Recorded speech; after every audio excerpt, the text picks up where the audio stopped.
नमस्कार मित्रों, पिछले दिनों अमेरिका के जाने माने अखबार वॉशिंगटन पोस्ट ने एक समाचार लगाया था भारत के बारे में कि भारत की खुफिया एजेंसियां विदेशों में अपने विरोधियों का कत्ल कर रही हैं।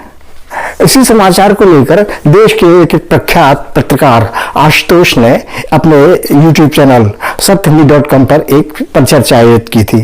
इसमें उन्होंने देश के प्रख्यात IPS अफसर यशोवर्धन आजाद को चर्चा के लिए बुलाया था। आशुतोष का मंतव्य ये था कि ये समाचार भारत के लिए अपमानजनक है और इस पर इसकी आलोचना होनी चाहिए, लेकिन उनके जो गेस्ट थे यशोवर्धन आजाद, उन्होंने आशुतोष के मंतव्य को पूरी तरह खारिज कर दिया और उन्होंने ये कहा कि अगर खुफिया एजेंसियां ऐसा कर रही हैं तो ये बहुत जरूरी है और ऐसा होना चाहिए, क्योंकि भारत में पिछले दिनों उनके यहाँ जो भी आतंकवादी कार्रवाइयां हुई हैं उनके बारे में बहुत कुछ सबूत भी दिए हैं और प्रश्न भी किए हैं, लेकिन उन्हें कोई समुचित उत्तर नहीं मिला। इसलिए अब भारत की एजेंसियां ऐसा कर रही हैं तो इसमें कुछ भी गलत नहीं है। इस डिबेट में आशुतोष के गेस्ट यशोवर्धन जी के जवाब से आशुतोष जितना निराश हुए, उससे ज्यादा निराश शायद तब हुए होंगे जब उन्होंने अपनी इस डिबेट के कमेंट बॉक्स में जाकर देखा होगा।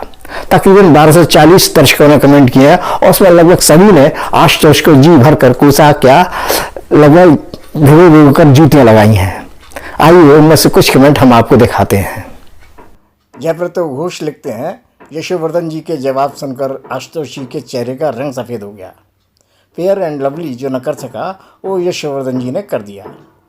एक दूसरे हैं आर्टक्लिक्स, वे लिख रहे हैं कि बहुत तकलीफ हो रही है पाकिस्तानी आतंकी को मारे जाने पर।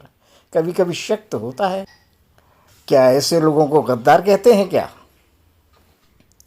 दिनेश डालमिया लिखते हैं, ये कालू तो देश विरोधी एजेंट है। SK जामू ने लिखा है, आशुतोष जैसे लोग भारत को सिर्फ बर्बादी के रास्ते पर देखना चाहते हैं। जबकि दूसरे एक साहब लिख रहे हैं, आज़ाद साहब की विवेचना बहुत ही रोचक और विवेकपूर्ण लगी, धन्यवाद, राम राम जी। ये अच्छी खबर सुनाते हुए भी आशुतोष के चेहरे पर ऐसे भाव हैं जैसे से भारी कब्ज की बीमारी है। एक वे नरेश चंद दिख रहे हैं, महोदय आश्चर्य होता है कि एक सत्य चैनल एक झूठा आदमी चला रहा है। जगदम्बे लिख रहे हैं कि आज तो आशुतोष पछता रहा होगा कि गलत आदमी को बुला लिया है। उधर आशीष भरकर ने लिखा है, बहुत दुख की बात है कि आप नफरत से भरे हुए हैं। आखिर क्यों आपको भारत से इतनी तकलीफ होती है? चले जाइए ना आपके पसंद के देश में, पर आप जाएंगे कि नहीं, क्योंकि यहाँ भौंकने की आज़ादी है। जगदम्बा जी ने फिर लिखा, मुझे लगता है आशुतोष जी को ज़्यादा दुख हो रहा है आतंकवादियों पर कार्रवाई का। फिर और बढ़ाया आगरा ने लिखा है, आज़ाद साहब आपने तो बिल्कुल जो आशुतोष जी सुनना चाह रहे थे उसका उल्टा बोला। वास्तव में वे वाशिंगटन पोस्ट की खबर को लेकर भारत सरकार की बुराई सुनना चाह रहे थे। और एक ज़बरदस्त कमेंट सुनिए, विजेंद्र कुमार लिखते हैं, न ईमानदार न निर्भीक बल्कि ढीठ पत्रकारिता जरूर, कट्टर वामपंथी विचारधारा का दूत, ऐसा ही कुछ अशोक कुमार ने लिखा। उन्होंने लिखा, निर्भीक पत्रकारिता का ये आशय नहीं है कि आप विदेशी प्रोपेगेंडा के हिस्सा बन जाएं। सरकार के गलत काम की आलोचना अवश्य करें, पर देश प्रथम होना चाहिए, देश के प्रति वफादार होना चाहिए, हर बात में नुक्स निकालना नहीं चाहिए।